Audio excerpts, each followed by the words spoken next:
When I look at a blank canvas, I get excited. The bigger the canvas is, the more excited I get.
I dream my paintings. When you get into a certain portion of your dream, I can prolong that dream all the way to a finished painting. And then the next morning I'll go in and I'll paint it. Many times, even doing that, if my painting starts to meander and go somewhere else, then I go with it. And it just happens.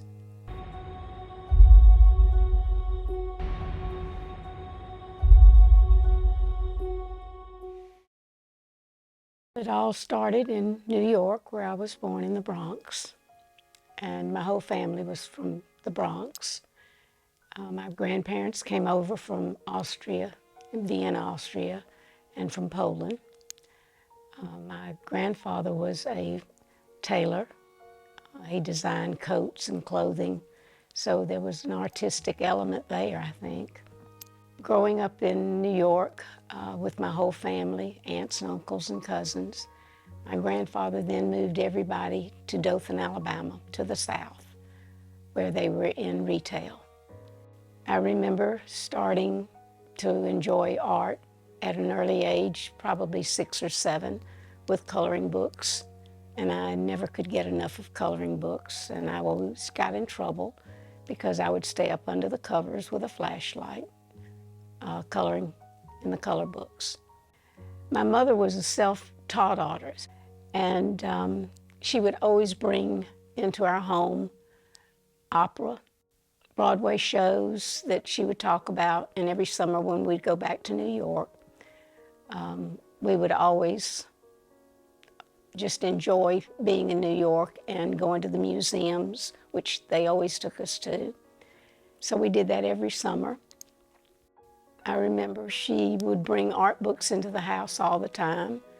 She didn't have time to paint in those days or draw, but I have a drawing of hers when she was even younger than 20 that I still have today, and 2 of her paintings, well, many of her paintings, but 2 that I really love. And we'd had a Toulouse-Lautrec poster hanging in our house in the kitchen. And I guess that's where I got most of my colors from, with the reds and the blacks and the golds. And it was the poster of the month, Avril, April. That was pretty much it. And growing up in Dothan and going to the beach all the time was my love for the beach. I really didn't start doing art, or making art rather, until I think I was a sophomore in college.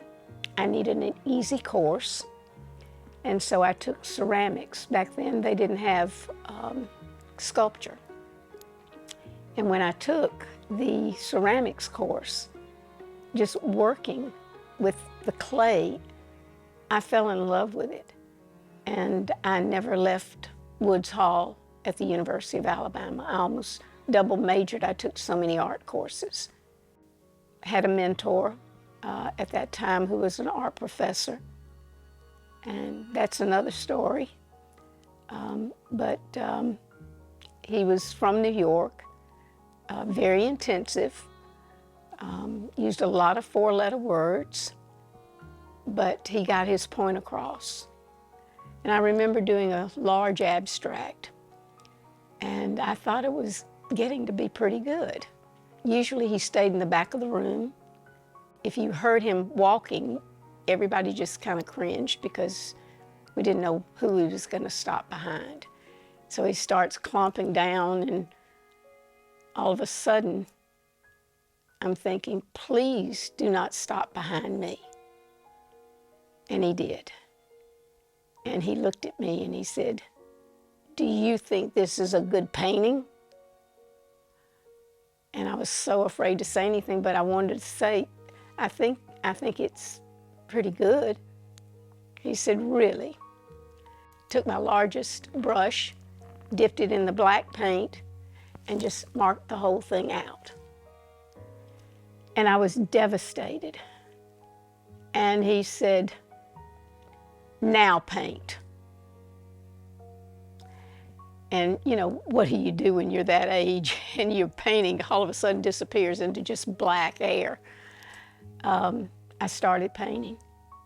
It was probably the best lesson that I've ever had in my art career, because I realized then nothing is so fragile and so perfect that to really delve into your work, you can mess it up. You need to mess it up. You need to go as deep as you possibly can. And that's what I learned that day. And he was the type that if he didn't like your work and we were in a drawing class, he'd wad it up and throw it out the fourth floor of Woods Hall. So everyone was afraid of him.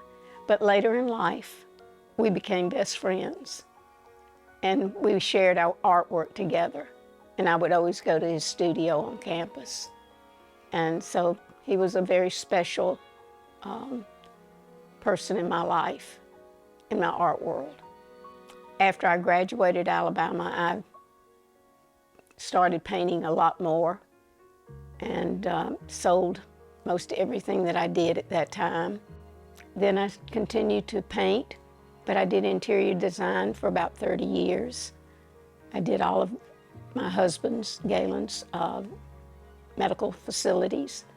There were 9 that were all over the South, well, mostly in Mississippi, Alabama, and Florida, that were satellite offices, and a large building that was 60,000 square feet in Birmingham. He sold that practice, and we moved to Gulf Shores. And here we are today. It's just been great.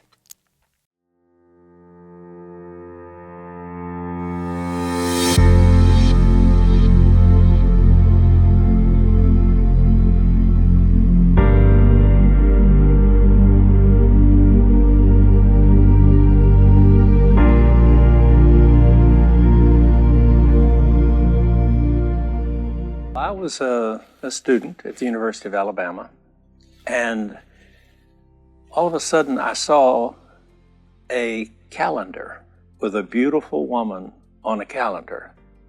And I went up to the calendar and I looked at it and I thought, that's the most beautiful woman I think I've ever seen in my life. And so I tried to find out the name of this person on the calendar, and finally I found out what her name was and where she lived and which sorority she was involved with.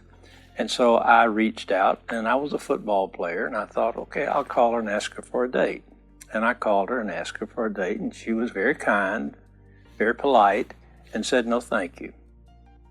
And I was shattered, and so I thought, well, I'll go back and make this happen. So I waited a few weeks, and then I called her again, and she said, no, thank you. And so it took me about almost 2 years to get a date with her. And on our first date, we drove out into the countryside, and there was a large mound of dirt. And we got out, and I had a little pistol, and we were doing some target shooting, and I don't know, we just connected. And so from that day forward, we've been together. And it was just, it was worth all the wait and the heartbreak and the disappointments, but I finally got the prize. Married, 57 years now, going on 58. We're just getting started.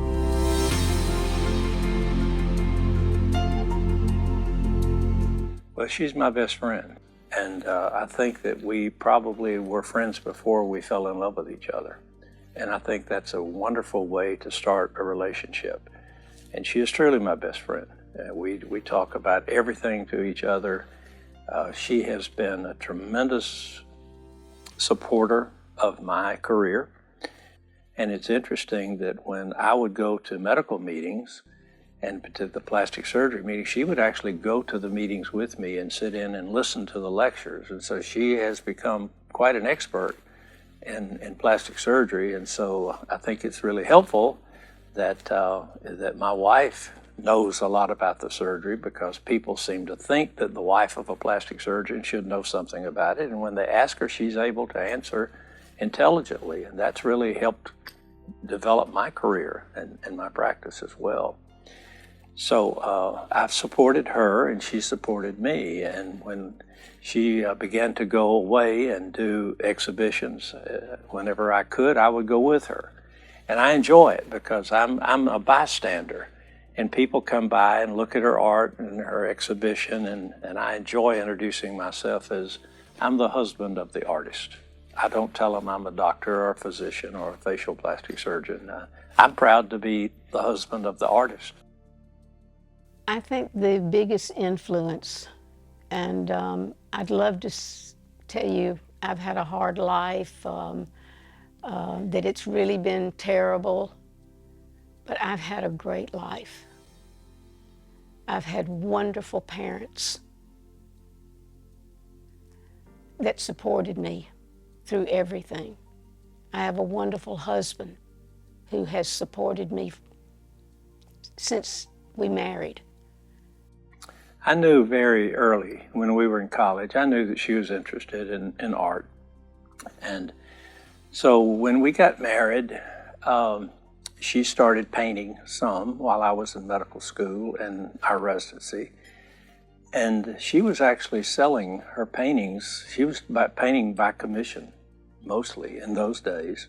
And most everything was sold before she painted it. And she was developing quite a name for herself in the Birmingham area. And then I pursued additional training in plastic surgery and facial plastic surgery. And that training required that we pick up from Birmingham and we go away for a year. And so we went to New Orleans, Louisiana, and spent 4 months, and then went to Beverly Hills, California, spent 4 months, and then we moved up to Boston for 4 months.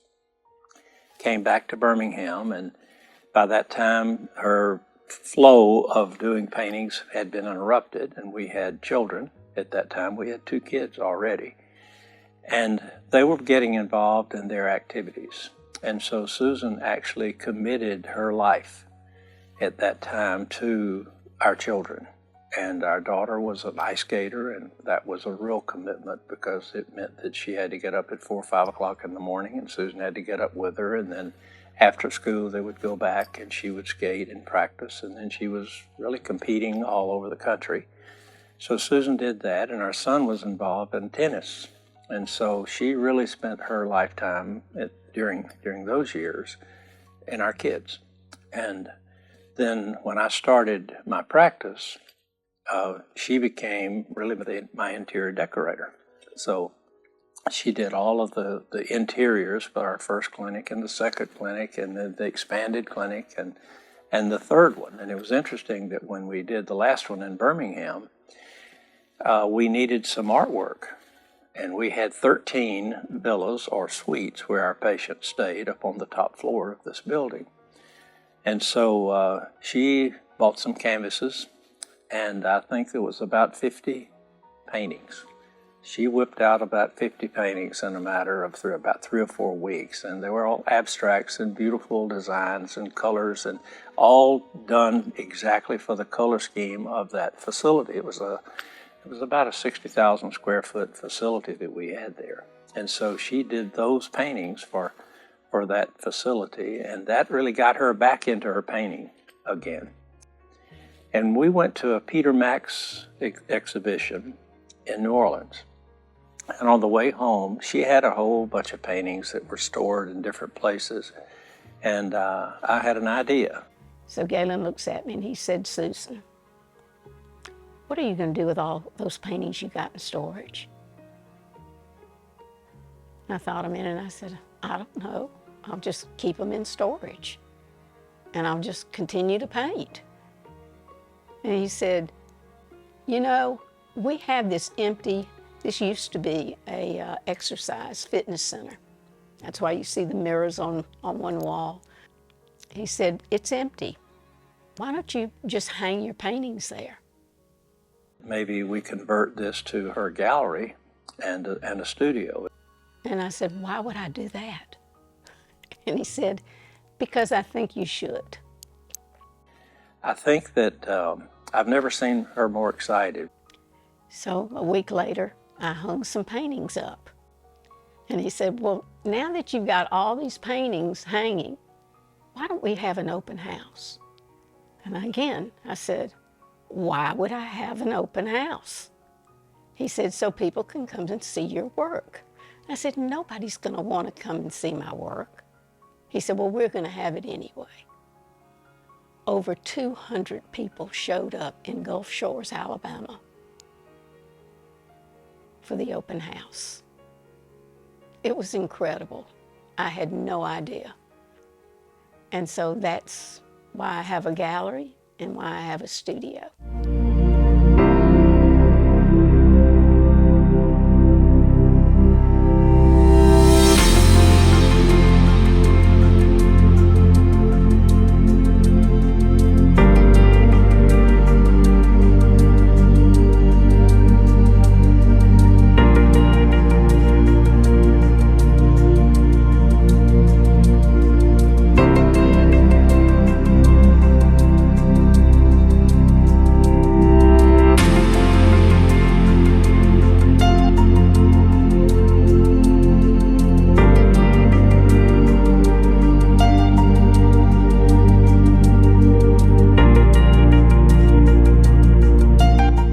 People when they come into the gallery. When people come in and they like your work and they tell me what it means to them. And if you don't have a gallery, sometimes you don't get that feedback, but I get it every day that when people come in. And it's awesome. It really is awesome. I love what I do.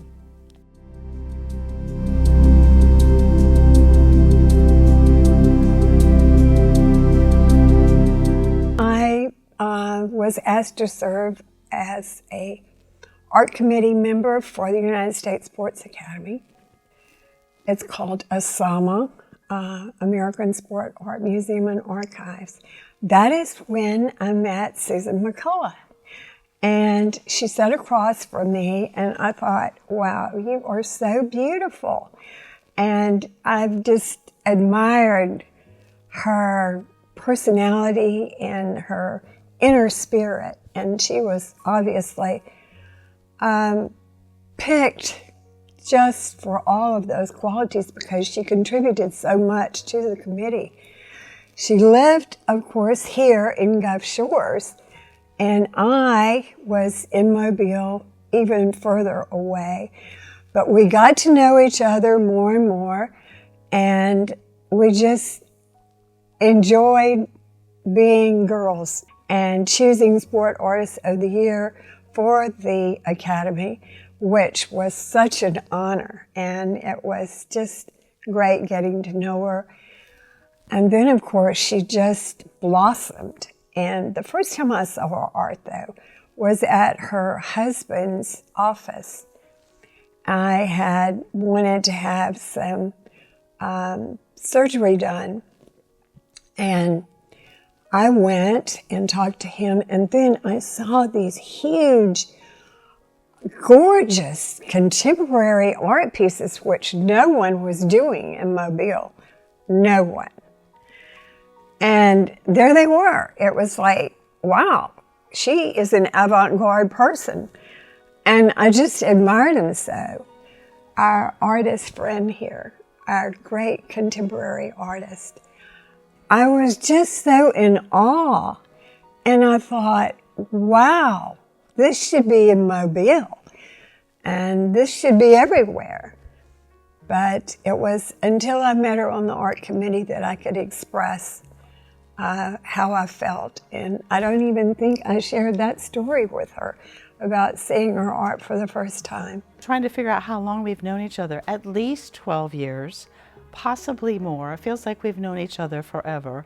I think when you meet another artist and they're part of your tribe, you know it. And we met at the United States Sports Academy when she was serving on the art committee with me. And I just knew her as this beautiful woman, well put together, trained in art, and a little bit quiet and shy. I think when I first met her, I knew that she was trained in art and maybe had done art in the past. I don't think I really knew much about her art. But as we got to know each other, and then she invited me to her studio here. At some point we had a showing of hers at the art center. My favorite thing was seeing her father come in and sit there as proud as all get out while she installed her art, and was like the grand poobah, the grand chairman of the room when people came in to see her art. I know, here we are. And it was a beautiful way that he supported her in her gift, and the way he just loved her right on through it. And that was wonderful. So her art came in so big and bold and beautiful. But what I'm seeing here today has really grown, really, really grown. So we eventually became closer and closer, and just best friend. Love coming here. Probably my favorite time to come here is when she's bought canvases, and to watch her sit down in front of a big white canvas. You should watch her light up, because you can see her eyes and her whole demeanor. She is excited. This white canvas, which sometimes overwhelms people, oh no, she can't wait to dip that brush into that paint and start. And that's my favorite time. I'll start tearing, because it's just, she just has the heart and soul of an artist. And I said, well, don't you do a preliminary sketch? Don't you? No, she said. Perhaps sometimes when I'm commissioned, but she said, I even dream about what I'm going to do sometimes. And I thought, wow. So she lives it, she breathes it, her soul is there. So I'm blessed. I'm going to tear. I'm truly blessed to be a part of her art and get to see it, feel it, and watch her. Is one of my favorites. See, this belongs, and it will be, in the art history books. This belongs in that style of contemporary artists at its best. This is perfect contemporary art, in my opinion, as a school teacher, as an artist. I love it.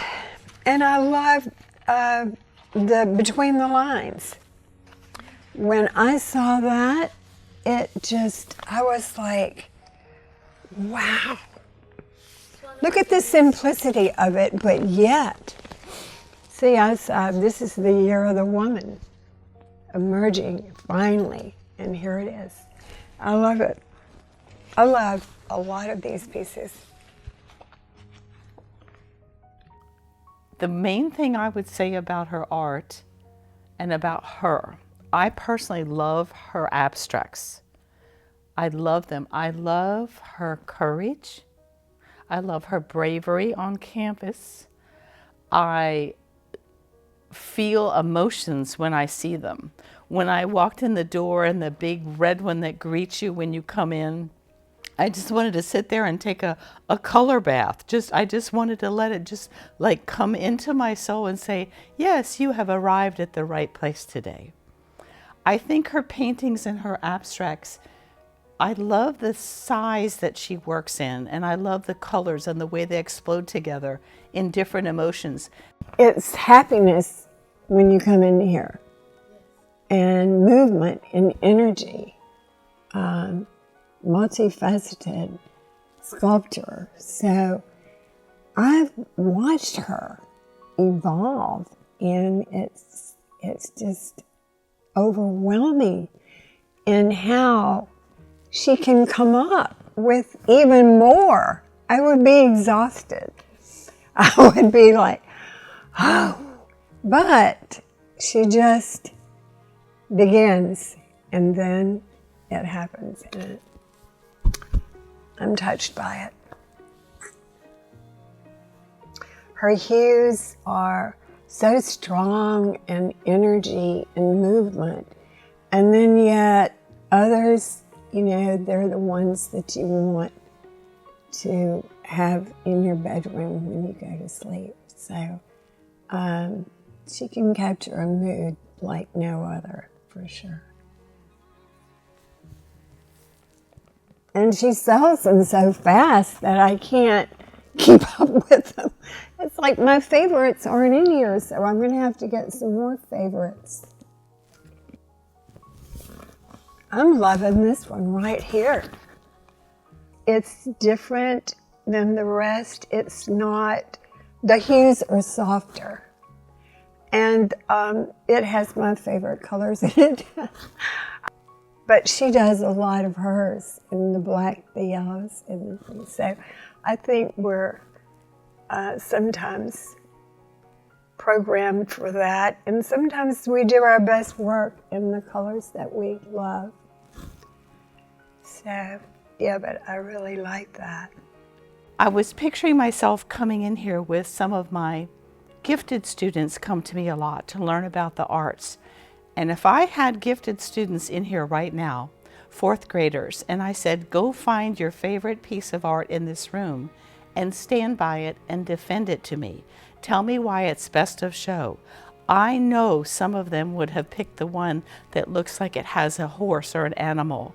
I know which ones would have gone right away to the one that looks like tribal cultures and animals merging together. Sometimes with some children I'll say, if this painting could make a noise, go up and push the button on the side and let me know the noise it would say. If I went over to the one over there and said, push the button, I know that I would hear, I mean, I know these to me are coming alive to me. I see the sounds that are going on in her soul as she paints. This is not her usual. This one with the brilliant purples over here, Spontaneity. It's a perfect title because I see her as always wearing black and red. So I expect the vibrant, warm, hot colors. But to see her playing in a whole nother grouping of colors is delightful. I love it. I love her movements, her scratches, her dips. She has bravery that I don't see in many artists. She just steps forward and lets it out. And I can honestly see how people would walk in here and they might pass by some of them, but they're drawn to one because of the emotion that she puts into it from way, way, way deep in her soul, her wisdom. I can see that she's a mother in some of them. I can see that she's been a wife that has traveled the world. I can see that she cares about the planet and the animals. I can see that, I can hear the sounds of different cultures. I can see the hot colors of Latin America. I mean, it shows the things that she's been exposed to that she's bringing back out to us. I love that she knows about the sports world and her, next thing I know, she says, oh, Nancy, I'm taking sculpture now. I'm creating busts. I'm like, what is it you don't do? I want to be like her. I want to know that no matter what, I come back to my art. My favorite artists that I have studied or seen to come through the doors at the Art Center, the ones that say, well, I was busy being a mom or I was busy earning an income, but I always came back home. I always had to create. I always had to invent and find something new to answer my soul and to leave something behind to encourage you, to brighten your day, to move you, to make you, even the ones that are moodier or the rainy drips, they all have a purpose and a meaning because we all have different emotions and feelings. And when you can walk in and see real art, I call this living art. Do not go buy a print. Go buy the original and let it wrap you in the colors that it's in. And thank God she does what she does.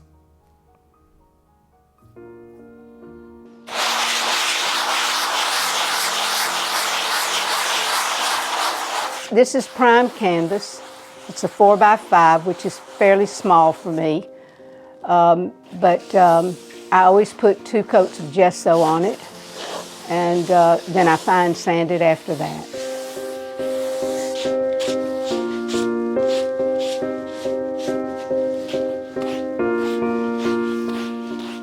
This is a commission piece that I'm in the process of conversation right now. She's going to be sending me more dimensions and to see if she can work with a 4x5. She also likes another black and white. That's what we'll be working in today, black and whites and grays. But I also want a color from her that's going to pop.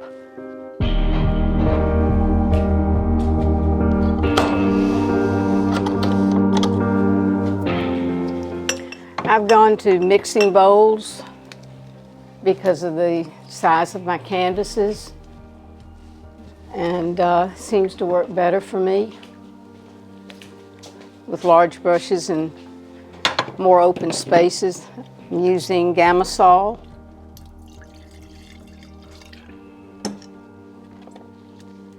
And either walnut oil or the linseed oil.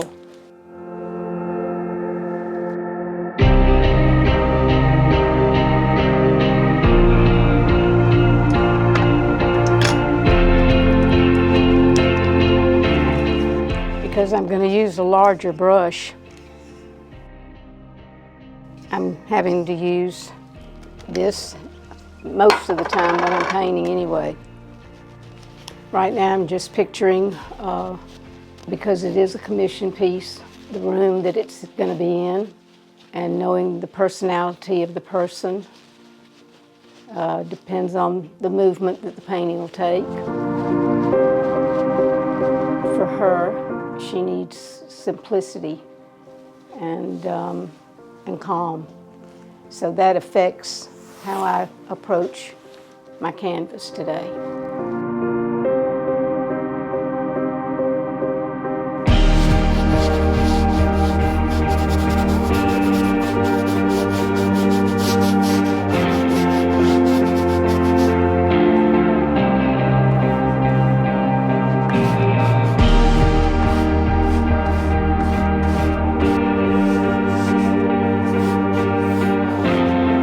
I really look upon abstract as what's in your head and how fast you put it down, and that it all blends and has the motion that you want it to have.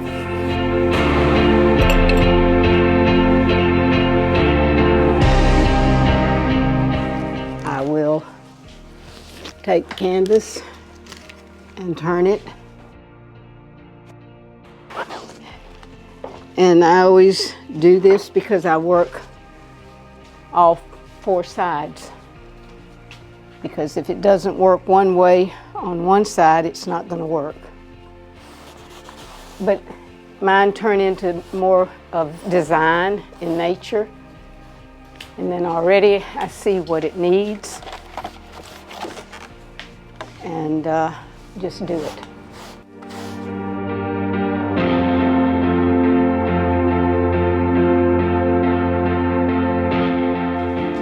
This painting will be mixed media because I just feel that that's what it needs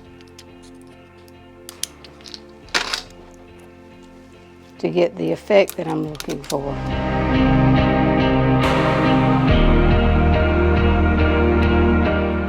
You can get certain effects when you put a lot of pressure on the canvas as well, and mixing up, you know, your different brush strokes, I think makes a difference.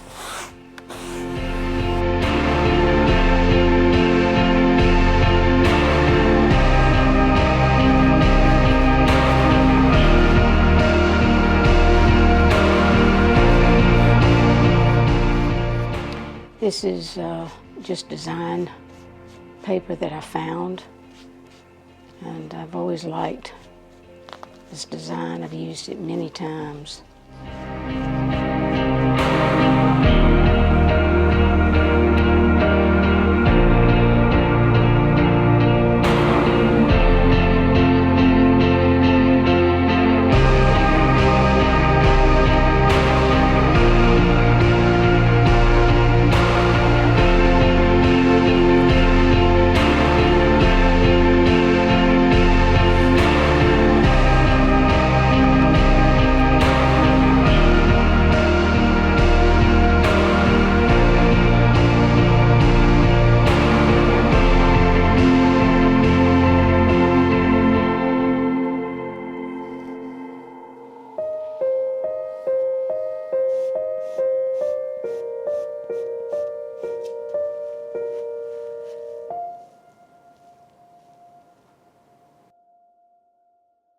I also sculpt.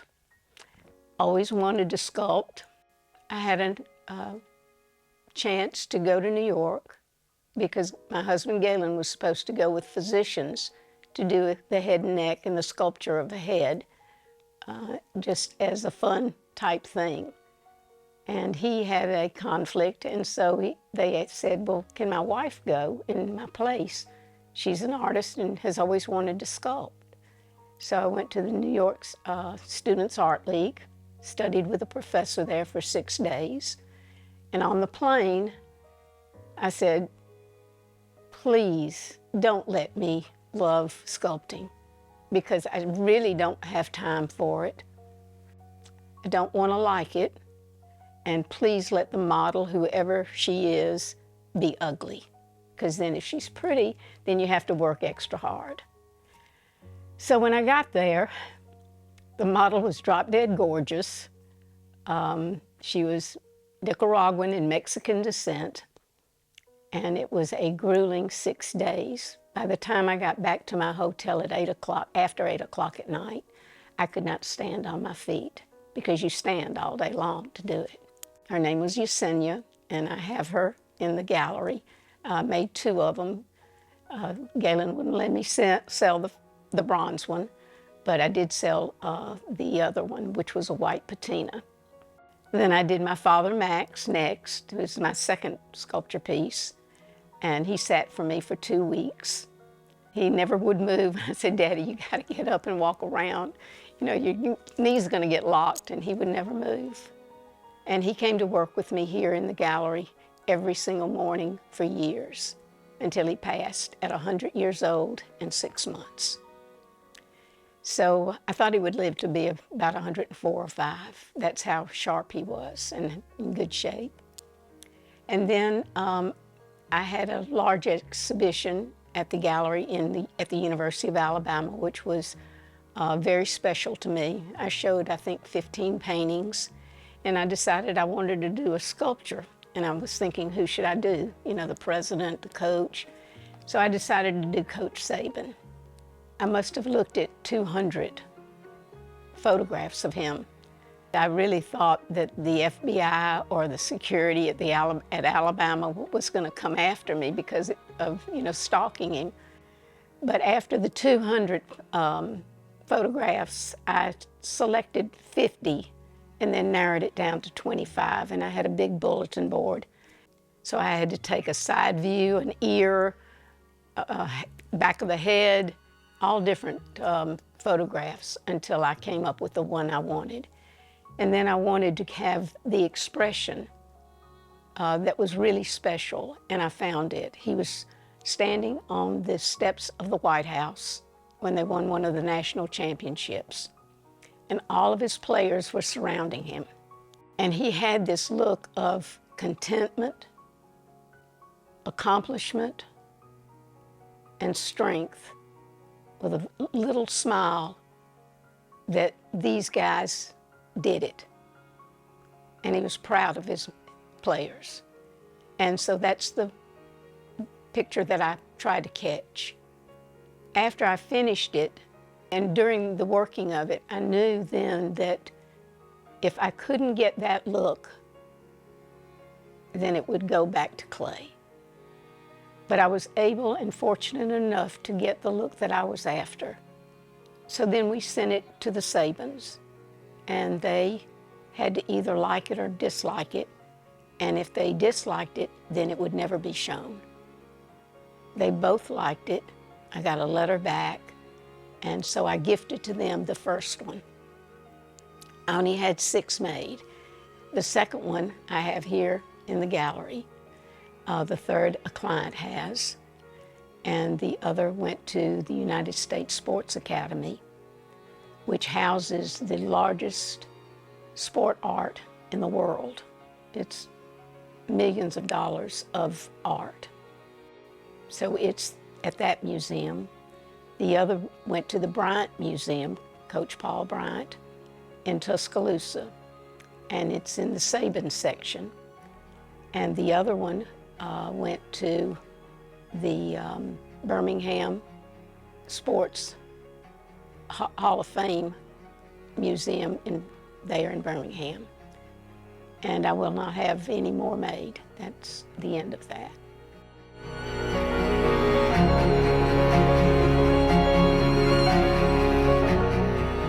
We always had dogs, and in our home, always.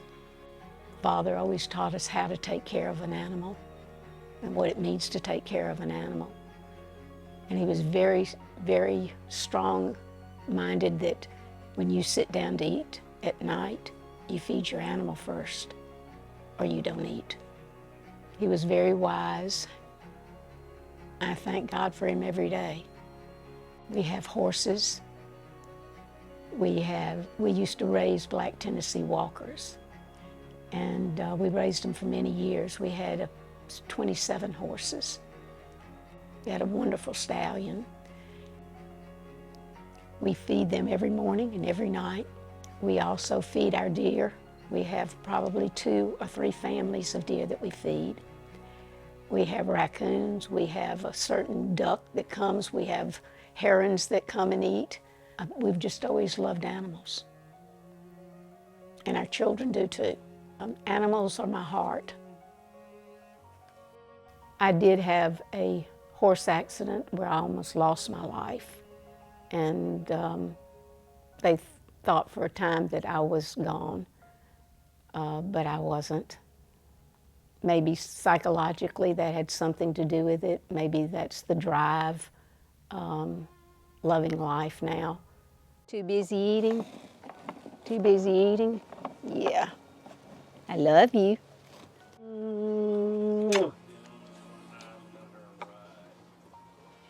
Then once I entered a competition, and it was a big one, and I had never entered one before. It was the Florence Biennale in Florence, Italy. And 86,000 people enter it, and they select about 860. And I was fortunate enough to be included. So that was beginning of another segment of my life that meant a lot to me. My husband said, "You've always wanted to study in Italy. I can't come with you, but you can go ahead and study for 4 to 5 weeks or 6 weeks before the Florence Biennale, and then I'll be flying there to meet you." Well, most of the Florence Academy and everything else, you had to be there a whole semester. And so the Accademia d'Arte was in Florence, fabulous school. And I went there, and I studied, and I walked to class every day by myself. Had a driver that picked me up at night, but I started at 8 in the morning till almost 8 at night. And again, it was a situation where I'm probably the oldest student there, and the professor, we're all standing around in the lobby in the entrance, and she talks to everybody and told them where they were going to go. I went there for figurative art to paint the live model. So she gets to me and she said, "You, come with me." I thought, where am I going? And so she said, "You know how to paint, you know how to draw, you don't need that. You're going to learn the master's technique and go leafing." And I said, to myself, I didn't come here for that. You know, I'm thinking, I paid this good money, I want to learn more about drawing and painting. So I sat down for the first day, and I'm doing this with egg yolk, which stunk. Egg yolk, and I'm doing this constantly to make the tempera. And that went on for a week, and I'm thinking, what have I done? Why is she doing this to me? Why couldn't I have been just like the other students in the class doing what I wanted to do? So if I finished, I'd run over to the drawing and start doing the drawing, and then I'd come back. I did that every day. So I got both. It was not until, and you had to pick an old master. I picked Goya. When we started, there were 4 of us that were in that class. Toward the end of the class, it was like the last day. And when you do the old master's technique, it's with a brush, and it's like this, each stroke. And I'm thinking, what am I doing here? And when I finished the piece, she said to everybody in class, "Put your brush down." I put my brush down. I was a very good and behaved student at that time. She said, "Now I want you to pick up your brush, and I want you to dip your brush in the water." I thought, water? And she said, "Now slightly and lightly touch the brush to your painting." When I did that, the color exploded.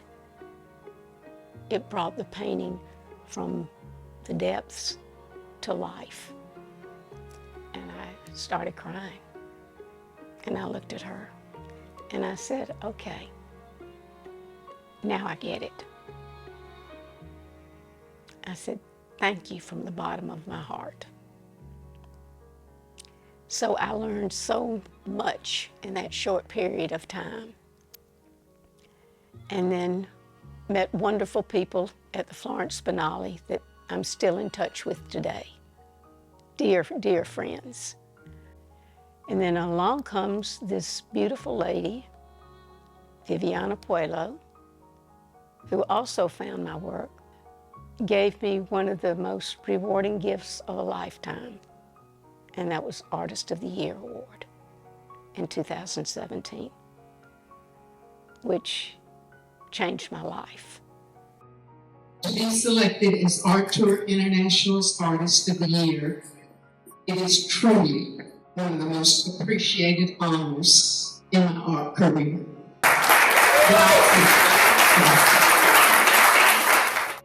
I see her in art history books someday.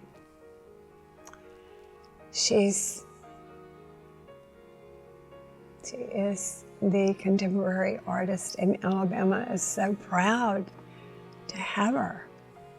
She's a true artist. She paints every day. And that says a lot. I'm proud to know her. Susan, I want to present to you the Art Titans Award. This is very special.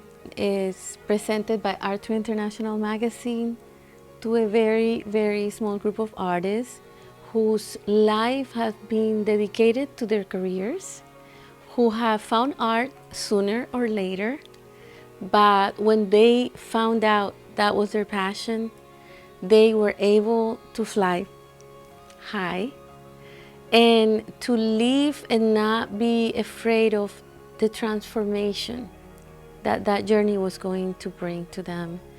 And that brought them to higher levels and are now transforming the lives of so many different people, like the ones who are watching today. And I want to thank you and thank Galen for your support to her career, because I know what it means for an artist to have that support. And thank you for doing what you do, and keep doing what you're doing, because you're inspiring so many of us, so many. Just keep going, keep doing. You're a master artist. You are an art titan. You are. Thank you, Viviana. That's beautiful. It's beautiful. Thank you very much. Thank you. Thank you. Thank you, thank you. Thank you. Thank you.